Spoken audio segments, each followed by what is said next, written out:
Hey guys, Andrew Cooperrider here with Brood. How are you guys all today? That's great, fantastic. Just, I don't know. I'm just been doing these updates, so I'm gonna keep doing them because it's in legislative session and the bills and what's going on up there is really kind of important. It's hard to keep track of, and obviously we don't talk about all the bills, but I'm gonna break down some bills and just talk here for a second. So the first bill that you've seen us doing a couple of posts about is HB 208. This bill is Regina Huff's baby. You've seen us going after Regina Huff a little bit on it, is because when she was called out on the language of it, instead of admitting what we all know, that she doesn't write her bills because we know these reps don't write their own bills. And she doesn't even, like, a lot of them don't even read their own bills. And so instead of admitting, listen, I didn't really read the bill, I didn't read the surrounding statutes, I didn't realize what I was putting forward, instead she's tried to double down and try to really kind of defend it. So I just want to break down, there's a lot of misinformation she's throwing around out there in order to kind of protect it, pretending like, oh, it doesn't change anything or anything else. That's the problem, is that it doesn't change anything. So right here, Bill 208. What you have to understand about what Bill 208 does is you got to know what KRS 158.070 is. And KRS 158.070 is a Kentucky Revised Statute that requires in-person learning and only allows, I believe it is 10 NTI days. And so NTI existed before COVID. That term existed, that idea existed, and it was in Kentucky Revised Statute 158.070 that schools were allowed a 10 of those NTI days. And so what occurred was Andy Beshear declared a state of an emergency and suspended the statute that is requiring schools to only allowed to have 10 NTI days. So he suspended that statute, which allowed schools to go to NTI.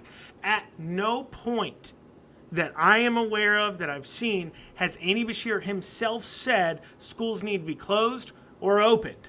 Okay? He himself has allowed the local school boards to make that decision. Here's the problem. We have places like Lexington that haven't been back to school in a year, despite overwhelming, like 85% of the teachers and 85% of the parents wanting to go back to in-person instruction, and instead they're just kind of doing whatever they feel like they want to do, and the parents are tired of it. So what happened was SB 1 passed. SB 1 takes effect March 1st. What SB 1 does is it takes away the governor's ability to suspend statutes. So immediately schools would have to open. In order to help facilitate this, one of our allies, Chris Weiss, has already filed lawsuits in Boone County to get the schools of the state back open. In enters Regina Huff, followed up with her friend, Nima Brewer from 120 Strong, putting forward Bill 208. Bill 208 allows schools to go to be more than 10 NTI days as long as they get approval from Andy's administration. It doesn't change what's going on now. Andy's been allowing them to stay not in person already, only not in person. What Bill 208 would do would allow the schools to continue to be only NTI if the school chooses to, which right now schools like Fayette County have had that choice and they've been choosing to stay closed. If anything, it makes it worse. If she had done nothing, schools would have had to open. But instead, she files Bill 208. Now, she's hiding it as a funding bill because what they aren't talking about is that public schools have a big issue. Massive amounts of people have been leaving them.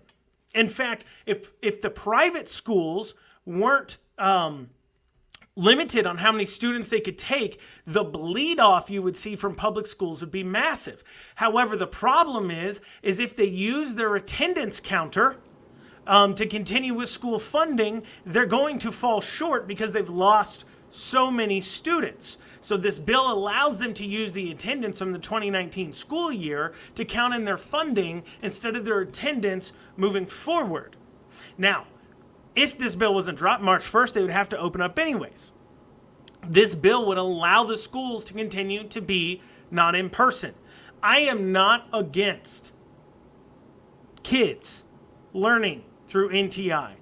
I am against it being left up to the schools to decide, who have shown they are clearly in the pockets of the unions. They are clearly in the pockets of the groups like 120 Strong, and they don't care about the kids, and they don't care about what the parents want. They don't even care about what their own teachers want, because the teachers want to go back. I mean, look at what Fayette County is doing right now. They're preparing to send back K through 2.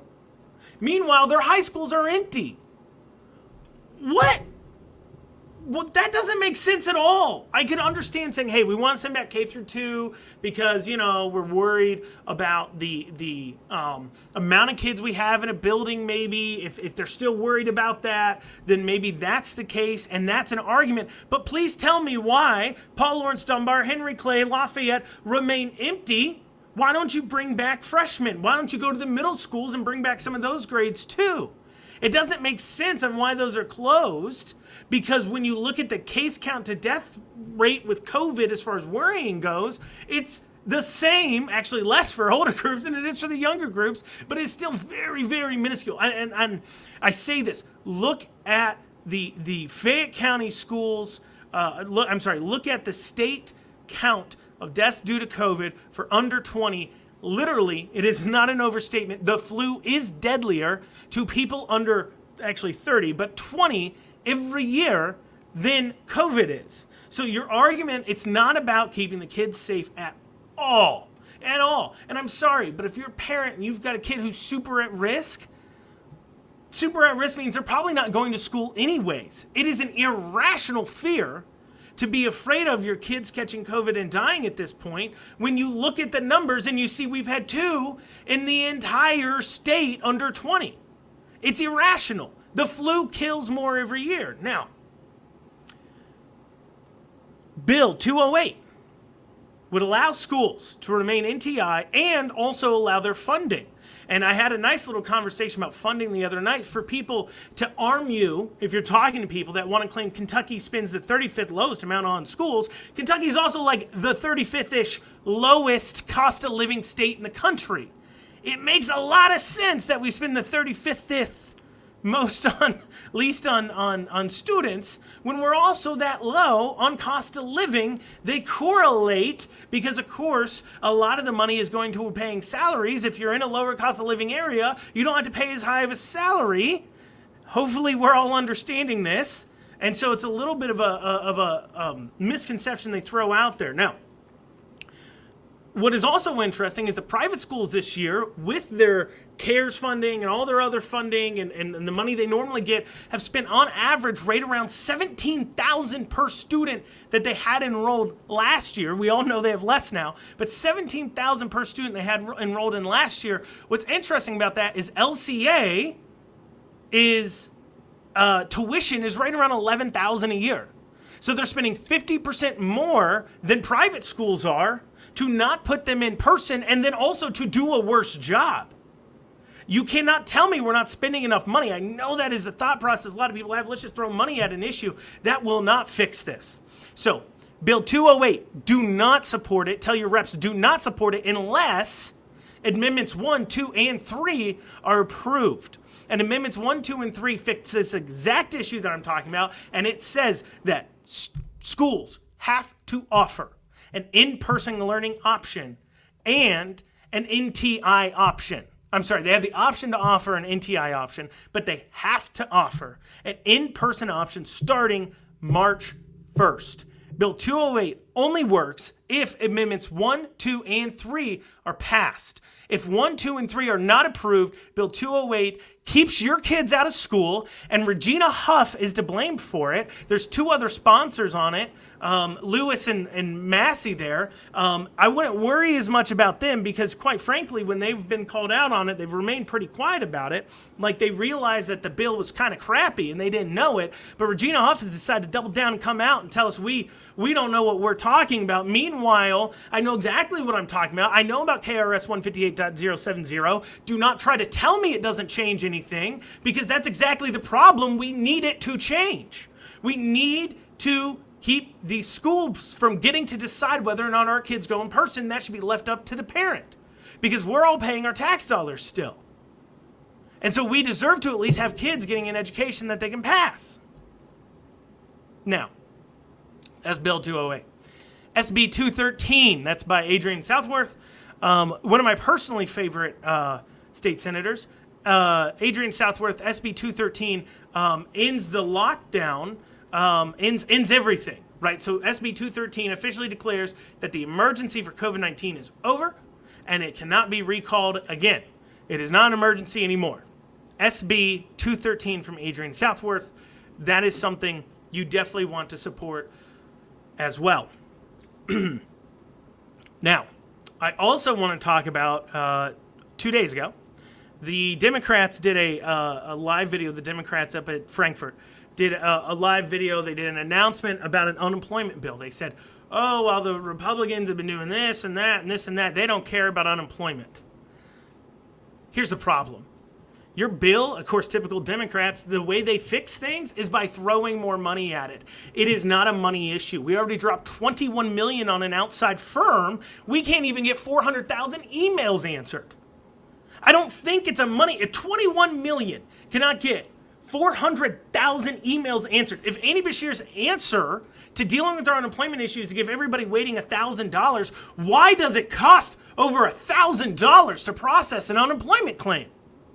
Literally, hire the person to process somebody else's claim and give them $500. Save it. I do not understand why it costs so much money to process an unemployment claim. I mean, it literally, $1,000 a person to give away was one of his ideas. Just process their claim, please.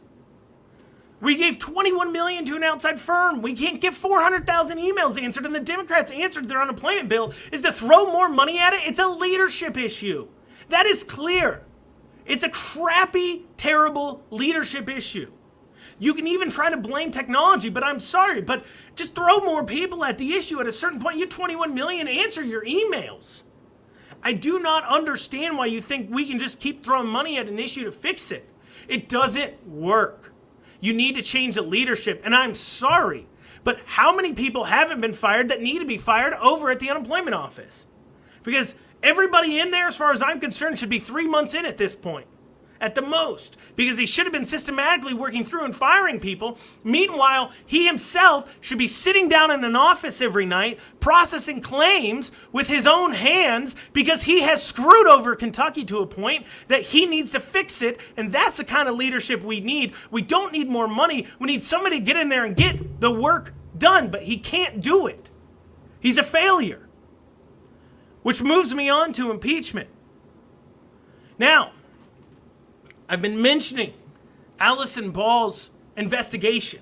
I've been mentioning the auditor, right? So this thing, when impeachment hit, a lot of people, especially up in Frankfurt, thought it was dead on arrival. But then Andy Beshear came out and decided, I'm going to prove you wrong. Let me do even more. Let me be more of a jerk than I've already been. Let's find out how much of a jerk I'm going to be. So charges get filed. He then obstructs House business, commits obstruction. Then the 400,000 email thing come out. We still have an 80,000 backlog on unemployment claims. The auditor comes out and says, oh, by the way, the unemployment office was knowingly breaking federal law back in March and didn't care. And I got to ask the impeachment committee to maybe look at picking up those charges there. We're finding out a whole lot of things. And so a lot of people think to themselves, shouldn't it be obvious? Shouldn't they be impeaching him already? I agree. They have more than enough to impeach him.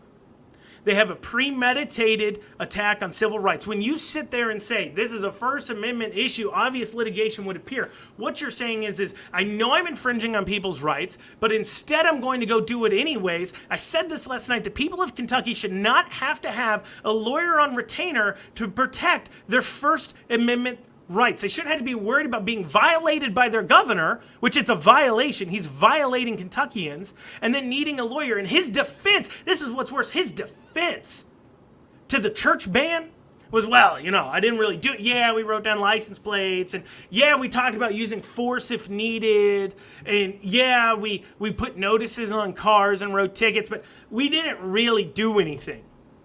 He leaves out why nobody ended up having any legal action taken against him, sent to jail, anything like that to go in front of a judge. It's because as soon as he did it, a lawsuit had to be filed by people he did it to put an injunction on him doing it, and the Sixth Circuit Court agreed he was violating your First Amendment rights, and he knew he was, and then we had to push him back. That's not how it works.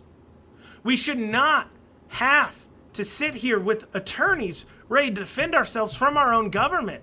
That's what the Constitution is for. The Constitution should be defending us from our own government. But yet we have somebody looking at it and knowingly saying, I'm going to break it. And then we have a do-nothing House and Senate that wants to hem and haw and say, well, we're trying to rein them in. Well, listen, he's slapping you around on HB1. You can't pass a law. Now you've got your own people taking out SB1 from accomplishing anything. If you do not impeach him by if you do not impeach him and pass SB 213 by the end of March, we will be right where we started. You have achieved nothing, and I tell you this much right now. I do not care. I personally do not care to lose some Republicans than Democrats. I don't care. You know why? I would rather have a Democrat that I know what their policies are and where they stand than to have a Republican like Regina Huff or have a Republican like some of these others that are sitting out there pretending to be Republicans when you look at their actions and they're clearly not, because you cannot rally against that. You cannot rally. McConnell's the most hated senator in the entire country. Yet he wins time after time after time again because we sit in there and we vote R, and we vote R. We need to stop. We need to say it's okay if we let one of our Republicans in this situation lose to a Democrat, so we can get somebody in there that will fight for us, because you can say, well, we did that with Bevin and that's how we got Beshear. And I don't disagree with you. However, the reason why a governor can wreak this much havoc is because we have such worthless legislators that will not stand up for anybody. This is ridiculous. So we need to be calling them and letting them know. I made this statement yesterday. You do not have your voice heard when you vote. Voting is where we punish them for not listening to us. You have your voice heard by emailing, by calling every day and making sure they're listening to you and reminding them that the people on the other side of this, they will never vote for you. They will never vote for you. However, we still might. We still might. We can remind you of that through our calls and our emails. And then when they don't listen, that's when we punish them at the ballot box. That's where we do it at. But you cannot sit there and say, oh man, they don't listen to us anyways. Have you called your legislator one time? Have you voted in a primary one time? You need to start doing that to get it done. And everybody, I know a lot of you for the first time ever are calling and emailing. Keep it up. Leave it, as I said yesterday, leave it all on the field. Let's get it done. Let's let them know where it's at. Tell 2-3 friends to call. Tell 2-3 friends to call and say, hey, let's get impeachment done. Popular opinion is swinging towards impeachment. Neiman says he's very surprised at the amount of support impeachment's getting. It's getting the majority support. And he's shocked by it. And we need to keep the pressure down. Now, impeachment, call, email. Now, real quick, Disney and Gina Carano. So I posted about this earlier. I know you guys have been paying attention to it.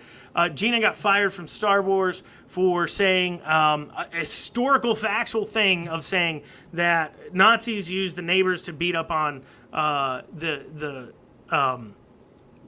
Jews. That's what she said. They got them to hate their neighbors. Okay. Historically, that's true. She did not say anything in there where she was saying, and that's what the Democrats are doing, that's what the Republicans are doing, that's what this person is doing. She did not say a single thing about that. All she did, yes, you should be calling for impeachment daily. All she did was say, hey, do not fall for this hating your neighbor thing. Okay? Now, I agree. You shouldn't hate your neighbor, okay? Most people out there are what, in the political world, we're going to call NPCs. They show up in a ballot box and they vote D or R. They've done it their whole life. They never show up to a primary. They never call their legislators. They never do a thing, all right? There are people who moderately care, who call and email pretty regularly, and those are okay too. I would hesitate to be friends with anybody who is actively working against me. I said this the other day. I do not believe on many of these issues we can find a middle, because if your principle is this, there is no middle. That being stated, what she said was factually true and was not offensive, especially when you consider that they've got another guy working over there that a year ago said to put MAGA kids in a wood chipper with a nice illustration, and he still has his job. But Gina Carano loses hers.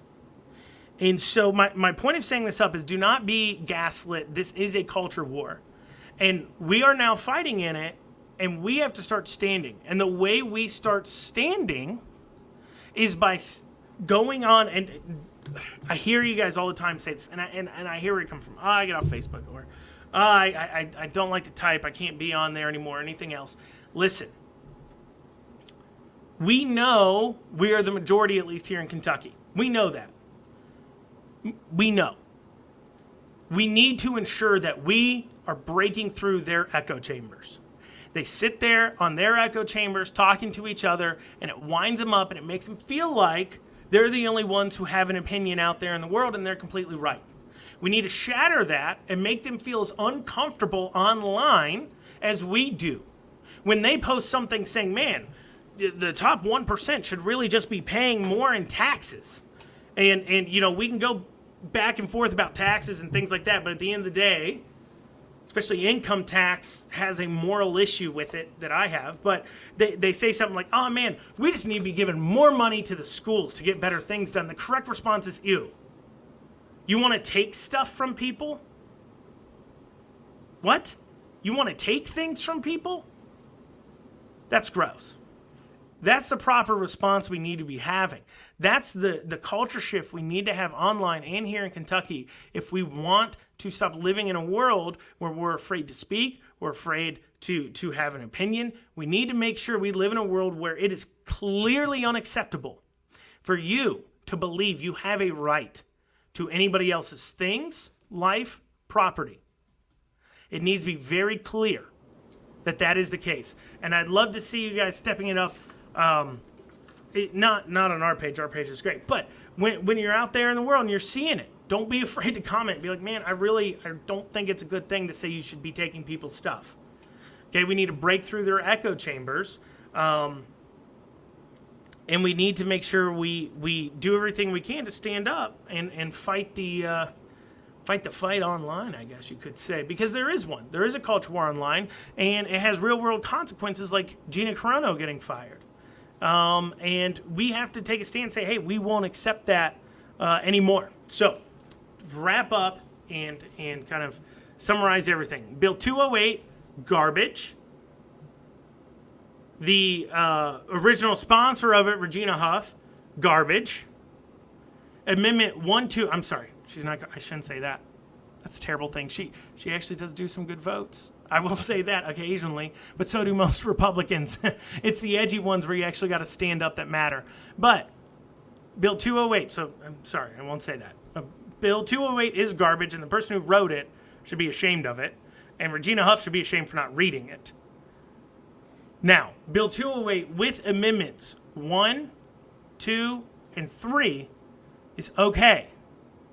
So when you call your legislator, say no on Bill 208. Yes on amendments 1, 2, and 3 for Bill 208.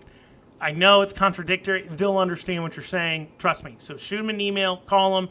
No on 208. Yes on amendments 1, 2, and 3 on 208. Call them SB 213, permanently ends COVID-19 emergency orders. And call them, obviously, the impeachment committee, your rep. Email them every day, 2-3 times a day if you need to, saying, impeach Andy Beshear. He broke the law. He needs to go. We cannot allow this here in Kentucky. Thanks, guys.